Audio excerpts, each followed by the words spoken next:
check the mic and make sure it sound right, boys.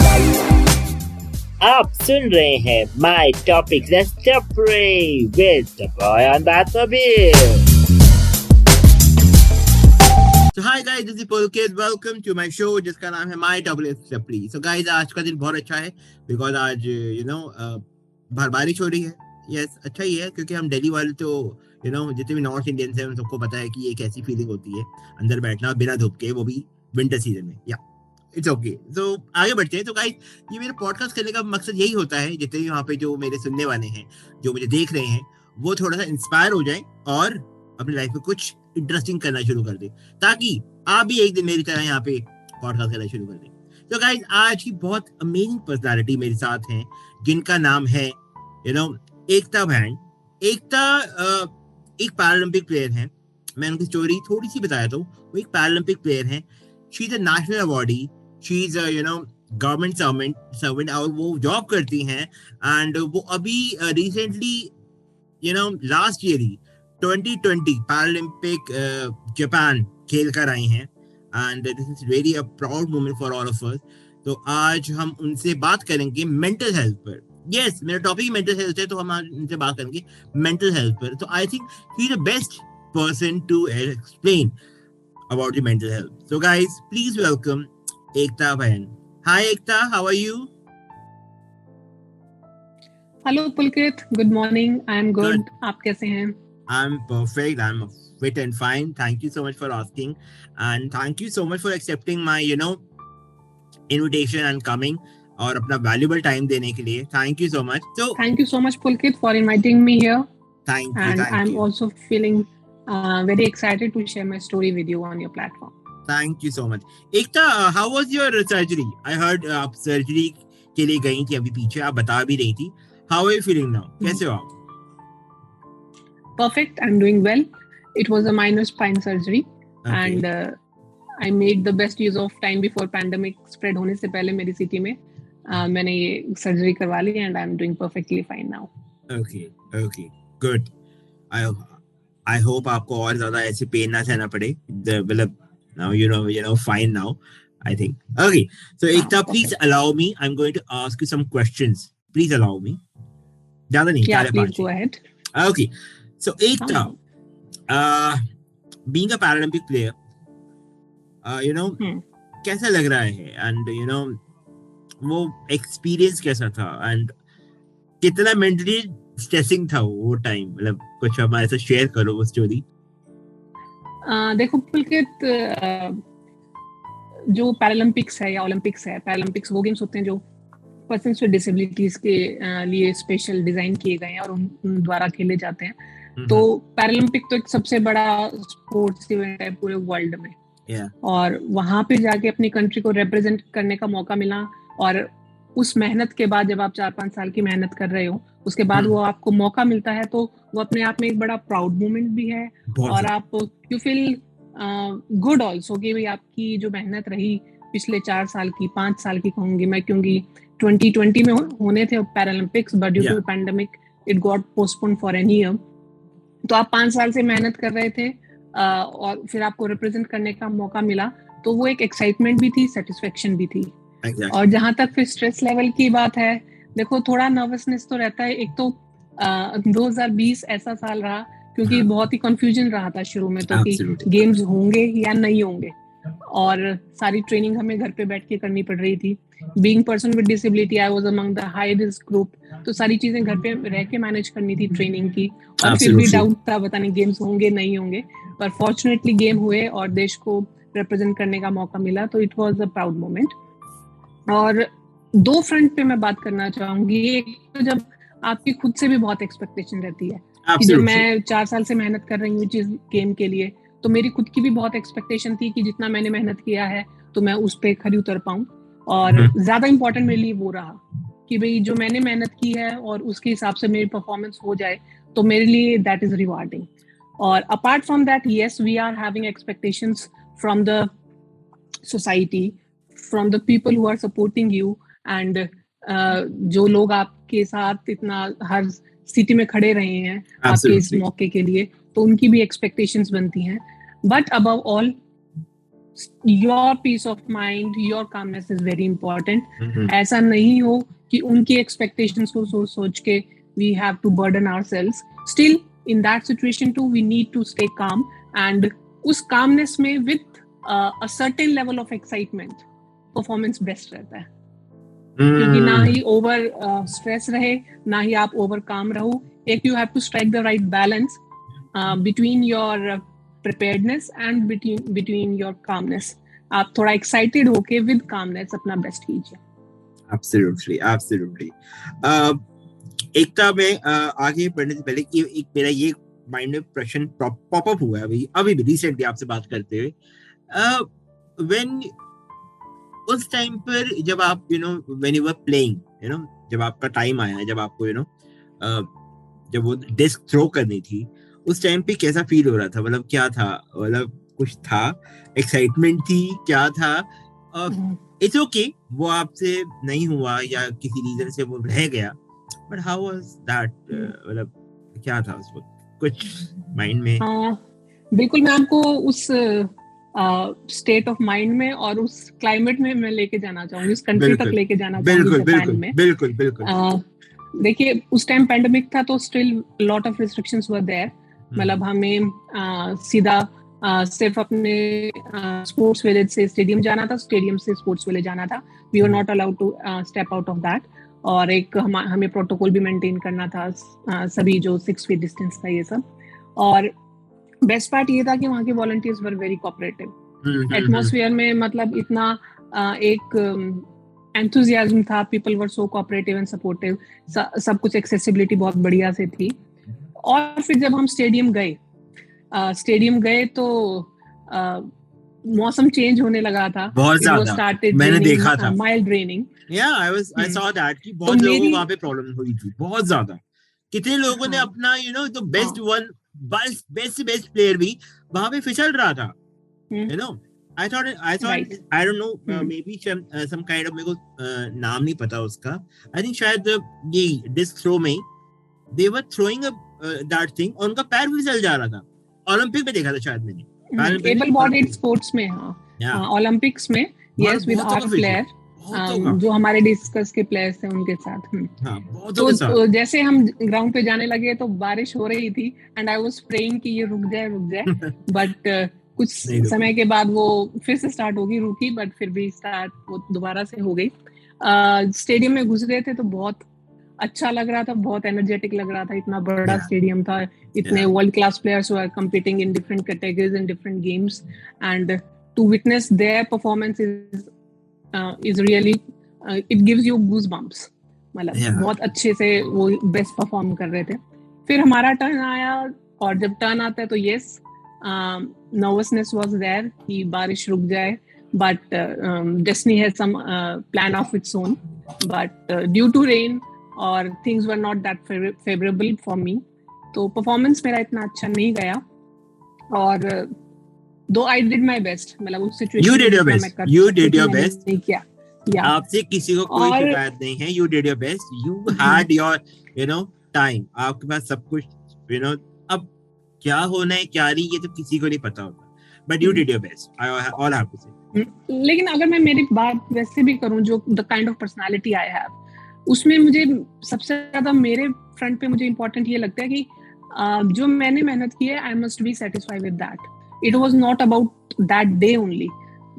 अगर मैं मेरी student life में एग्जाम भी दे रही होती थी तो मुझे सबसे ज्यादा इम्पोर्टेंट मेरे लिए ये रहता था कि मेरी प्रिपरेशन बहुत अच्छी हो, no matter how the exam goes या what will be the result. उस समय भी मेरी यही माइंडसेट था कि I must be ready with my preparation. और ऐसा ही अब स्पोर्ट्स इवेंट में भी होता है, और मेरे लिए यही ज्यादा इंपॉर्टेंट रहता है कि मैं अपने जो अवेलेबल टाइम है उसका बेस्ट यूज करूं.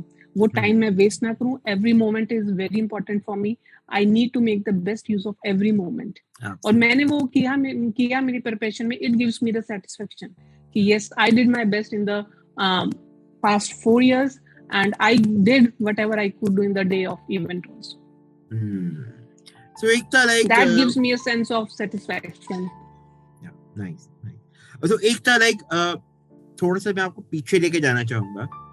Before you were normal एकता बहन, you were not a player or something. So how was like कहाँ से आपको ऐसा लगा कि yes I can do something in sports? ऐसा क्या कुछ कोई जर्नी आपकी रही कि yes I should start this, I should this, वो कैसे, वो स्टेप बाय स्टेप कैसे आप यहाँ तक पहुँच पाए, कुछ आप शेयर करना चाहेंगे? बिल्कुल पुलकित, ये एक मतलब बहुत वेल प्लान्ड डिसीजन नहीं था मेरा कि I have to go into the sports. मैं आपको थोड़ा सा और पीछे लेकर जाना चाहूंगी कि 2003 में मेरा एक्सीडेंट हुआ था और उसके बाद से फिर मैं व्हीलचेयर यूजर हूँ पिछले 18 साल से। तो जब एक्सीडेंट हुआ था तो the only thing in my mind was that कि I have to be financially independent and yes I was good at studies और मैंने मेहनत की और I got the job and one of the very reputed job in my state Haryana. I got selected in Haryana Civil Services exam. Wow. तो जब मेरा वो exam qualify हुआ तो उस समय मेरे कुछ इंटरव्यूज पब्लिश हुए, जैसे आज आप मेरा इंटरव्यू ले रहे हैं, तो उस समय भी एक न्यूज़पेपर में मेरा आर्टिकल पब्लिश हुआ जो सोशल मीडिया पे सर्कुलेट हुआ। तो till that I was completely into studies, para sports का मेरे दिमाग में कोई प्लान नहीं था और इसके साथ साथ मुझे ये भी लगता था कि जो मेरी डिसेबिलिटी है शायद मैं उसमें कोई स्पोर्ट्स कर भी नहीं सकती। और देखा जाए 2004 या 5 के आसपास किसी को पता भी नहीं था what is Paralympics. Only Olympics was the main highlight. Paralympic किसी ने पता थे 2004-5 तो आप बहुत वो कह रहे हैं। रियो 2016 के बाद थोड़ी अवेयरनेस आई है हमारी कंट्री में regarding para sports. Before that तो पीपल वर कंप्लीटली अनअवेयर। अगर किसी को पता भी होता था तो वो उन स्पोर्ट्स पर्सन्स को लेके समझा जाता था जिनको एम्पुटेशन है आर्म्स में या लेग्स में। व्हीलचेयर यूजर्स के लिए या जिनको ज्यादा हाई इम्पेयरमेंट है उनके लिए स्पोर्ट्स वाज नॉट थॉट कि it is meant for them. तो उस समय जब मेरा वो आर्टिकल पब्लिश हुआ तो मेरे कोच अमित सरोहा जी तक पहुंचा जो खुद भी क्वाड्रिप्लेजिक डिसेबल्ड हैं, जिनकी जो क्लब थ्रो के प्लेयर रहे हैं और अर्जुन अवार्डी हैं। तो उन्होंने मुझसे कांटेक्ट किया और उन्होंने मुझसे पूछा कि भाई आपको ये डिसेबिलिटी है तो आप क्लब थ्रो एक ऐसा गेम है जो आप कर सकती हैं। फिर मुझे लगा कि बहुत पढ़ाई हो गई भाई, अब चलो कुछ खेल कूद मचा लेते हैं। तो फिर मैंने अपना I thought of giving it a try और इसके साथ ये भी था एक मेंटली satisfaction की yes I am financially independent, I am well established and I can take care of the expenses।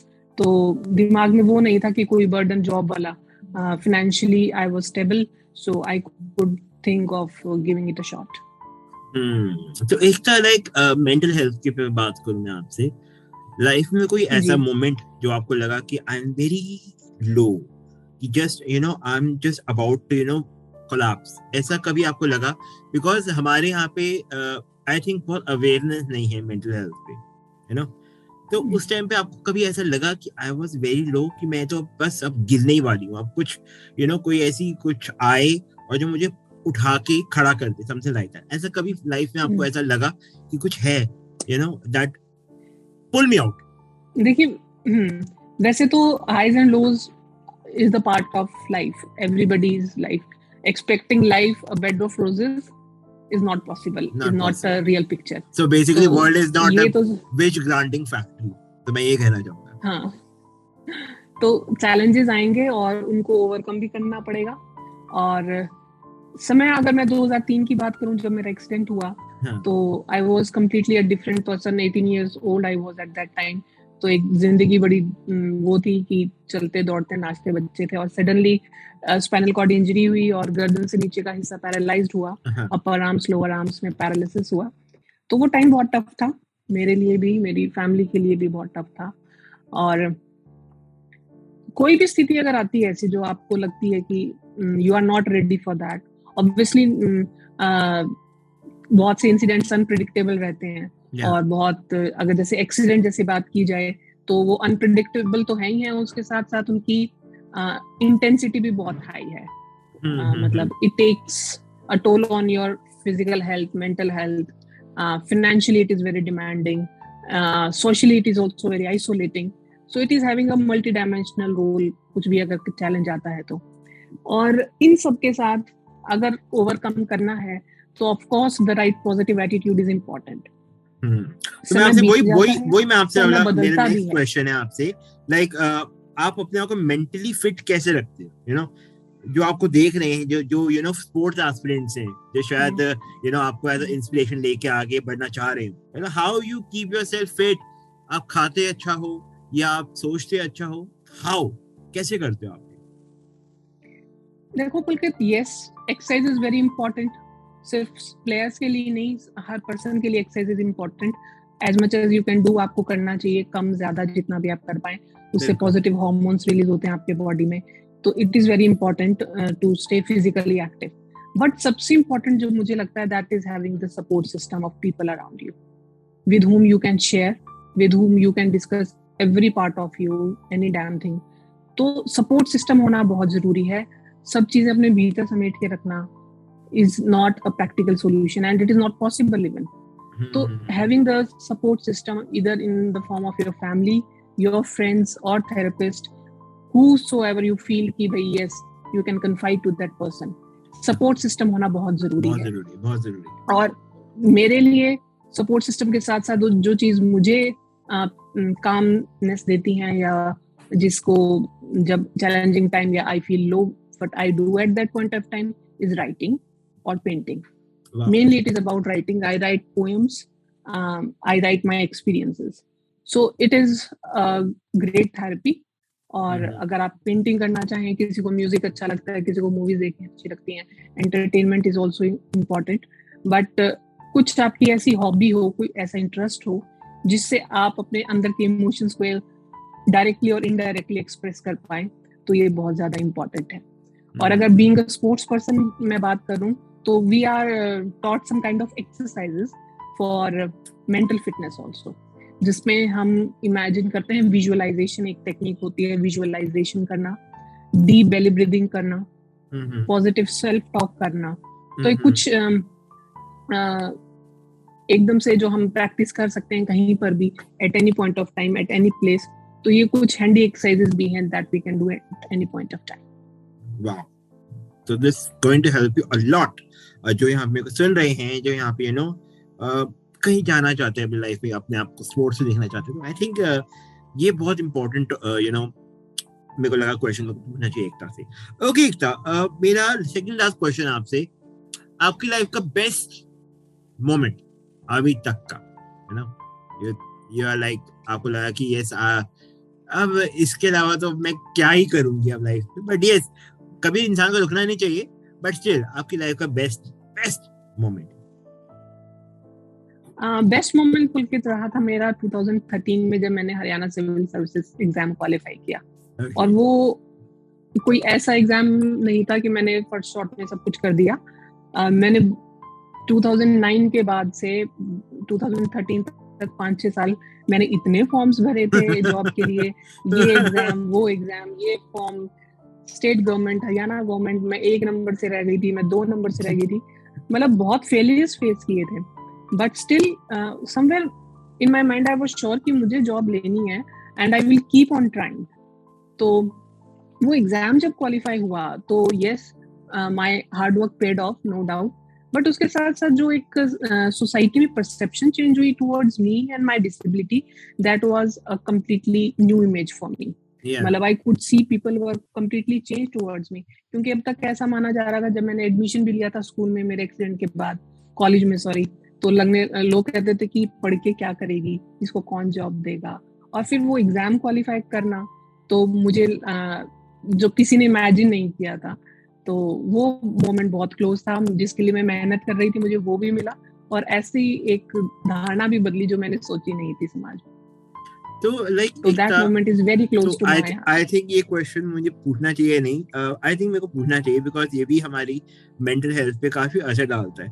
तो कितना सपोर्टिव थे, यू नो, लाइक फैमिली तो रही होगी सपोर्टिव आपकी, I am sure, but when you are saying कि you know क्या करेगी पढ़ के एंड ऑल दिस, कुछ ऐसा इंसिडेंट जो आपको लगे आप शेयर करना चाहें, जो लगता है कि आपको लगा कि नहीं अब तो मैं इनको करके ही दिखाऊंगी, अब तो इनका मुंह तोड़ कर दिखाऊंगी, ऐसा कुछ लगा आप, लाइक कुछ आप शेयर करना चाहेंगे? कोई एक इंसिडेंट नहीं है, बहुत सारे इंसिडेंट हैं। बहुत सारे 2003 से लेकर 2022 तक तो बहुत सारे इंसिडेंट्स हुए हैं जो हमारे सोसाइटी में एक बड़ा डिस्करेजिंग, एक बड़ा डिसअपॉइंटिंग पिक्चर है, या वो जो पर्सन्स विद डिसेबिलिटीज को लेकर सोचते हैं। तो जैसे बहुत से इंसिडेंट्स हैं, जब मेरा एक्सीडेंट हुआ तो लोगों को भी लगता था कि now she will be a burden on our family. मेरे फेस पे कुछ बोल जाते थे, और जब पढ़ने लगी तो क्या कर लेगी, पढ़ के ज्यादा से ज्यादा ट्यूशंस ले लेगी, और अरे नौकरी कैसे करेगी। तो बहुत सारे ऐसे थे क्वेश्चंस, बट फैमिली सपोर्ट इतना ज्यादा रहा कि फिर I could ignore those persons and those situations. मेरे पापा का एक बड़ा फेवरेट डायलॉग है, जब कोई ऐसे कुछ नेगेटिव बोलता है या कहता है तो बोला डोंट माइंड, इनके पास वोकैबुलरी में अच्छे शब्दों की कमी है, इनको नहीं व्यक्त करना आता तो क्या फील करना। तो इनका जो शब्दकोश है, इनकी जो वोकैबुलरी है वो अच्छी नहीं है, तो डोंट माइंड दैट। और ये है भी कि हमारे समाज में मतलब डिसेबल्ड लोगों को लेके एक बड़ी ही पिटी या दया वाली सी पिक्चर वो बनाते हैं।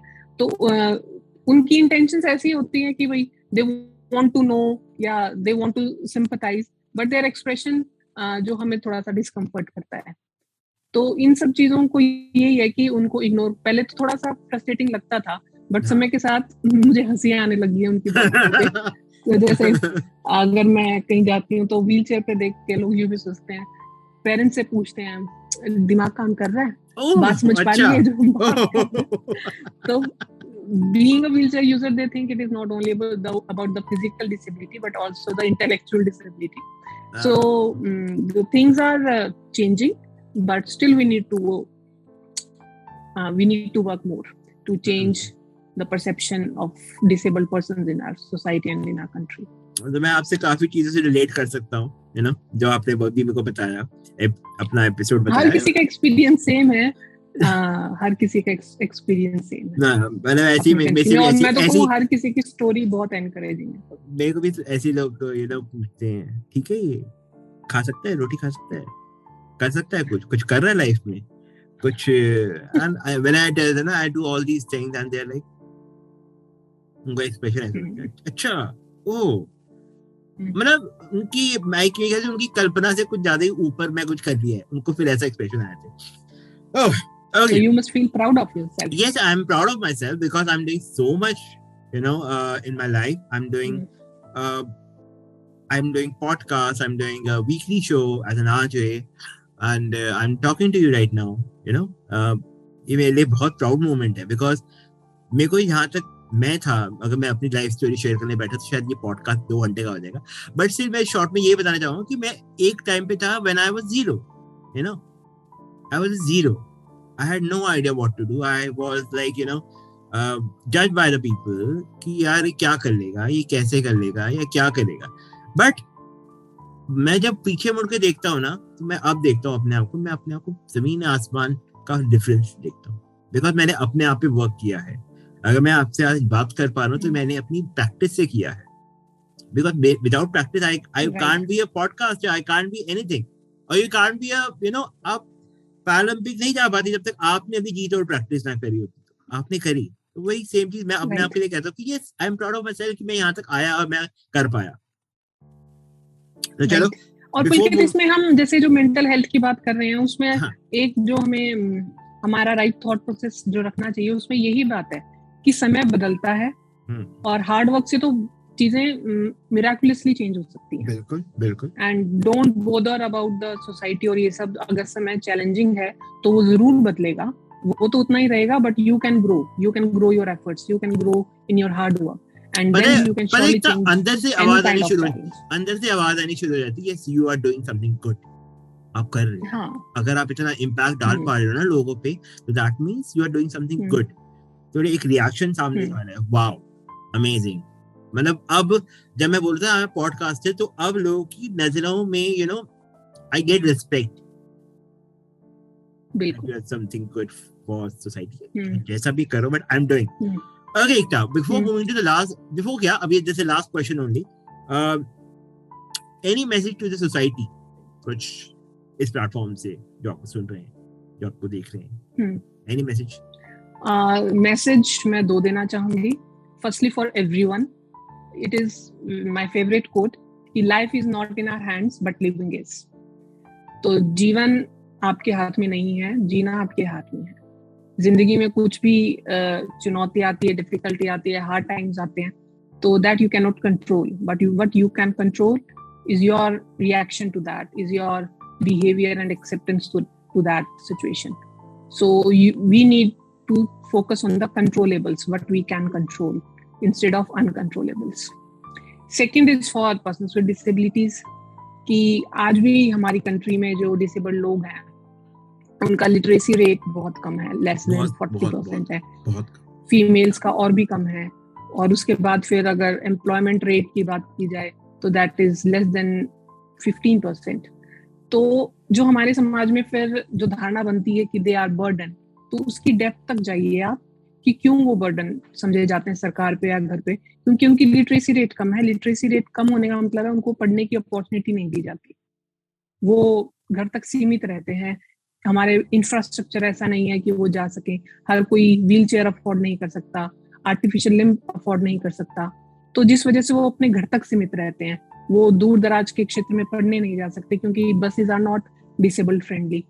तो इन सब फैक्टर्स की वजह से जो इंफ्रास्ट्रक्चर का है या लैक ऑफ सपोर्ट सिस्टम का है, वो डिपेंडेंट रह जाते हैं. और डिपेंडेंट रह जाने की वजह से उनकी परसेप्शन ऐसी रहती है कि वो कहीं ना कहीं इंफीरियर हैं, but they are not at all inferior. We must be sensitive towards their needs. उनको कम ना समझिए, आप उनको मौका दीजिए in whatever form you can. उनको अगर आप पढ़ने का मौका दे सकते हैं, प्राइवेट स्कूल में उनको एडमिशन से मना मत कीजिए, जॉब के टाइम उनके साथ डिस्क्रिमिनेशन मत कीजिए.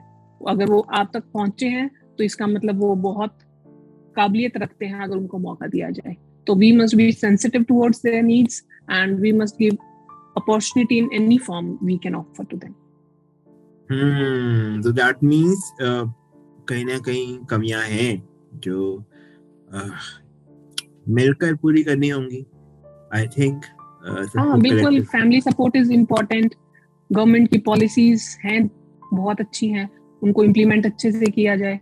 सोसाइटी की भी जो नेगेटिव धारणा है कि ये मॉल में क्या कर रहे हैं डिसेबल लोग, वो घर बैठ के मूवी देखें, मॉल में क्यों मूवी देखने आए हैं, तो ऐसा एक नेगेटिव माइंडसेट ना रहे. कलेक्टिव एफर्ट से उनको भी एक मेन स्ट्रीम में लेके आया जा सकता है, जो कि अभी this section is still lagging behind.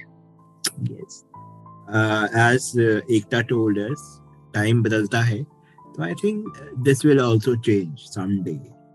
वैसे एकता बहुत बातें करनी थी आपसे, but I think this is something that you gave us such amazing knowledge about your life, your experiences.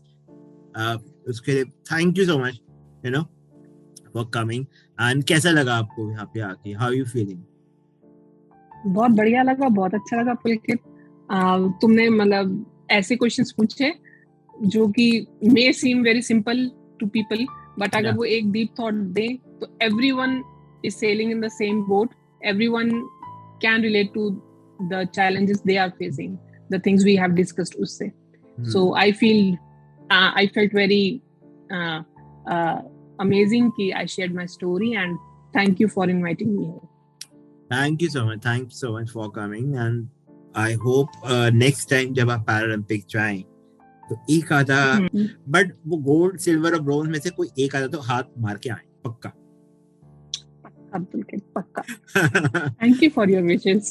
Yes, मेरी विशेष हमेशा आपके साथ है. एंड लेट्स होप कि नेक्स्ट अब जो आएंगे अब उनमें कुछ ना कुछ, बहुत सारे आए, अभी बहुत सारे आए थे, बट ये कुछ छूट गए. इट्स ओके, नेक्स्ट टाइम हमेशा आता है. ये बहुत अच्छी बात है. अब जो आए हैं, इतनी अच्छी हमारी परफॉर्मेंस रही इंडियन टीम की, मेडल टैली 19 की थी, तो इससे भी बहुत परसेप्शन चेंज हुई है, क्योंकि विजिबिलिटी बढ़ी है मीडिया में, तो इससे अवेयरनेस क्रिएट हो रही है. तो sports is a great medium to bring the change. Absolutely. तो मेरे को भी कई लोग कहते हैं why do we try Paralympic, but जो मैं कर सकता हूँ उसके लिए आई एम परफेक्टली फाइन. वो मैं कर सकता हूँ, जो मैं आपके साथ बात कर सकता हूँ, पॉडकास्ट कर सकता हूँ और एंटरटेन कर सकता हूँ, वो सब चीजें मैं कर सकता हूँ. Okay, so thank you so much for coming. तो guys, ये था मेरा आज का एपिसोड. आपको कैसा लगा मुझे जरूर बताना. आई होप आपको आज एपिसोड सुनकर और देखकर काफी इंस्पिरेशन मिली होगी. तो टिल देन मिलते हैं नेक्स्ट एपिसोड में. और यस, सबसे इम्पोर्टेंट क्या करना है, ध्यान रखना है और दुआ में याद रखना है. Bye bye. Please take care.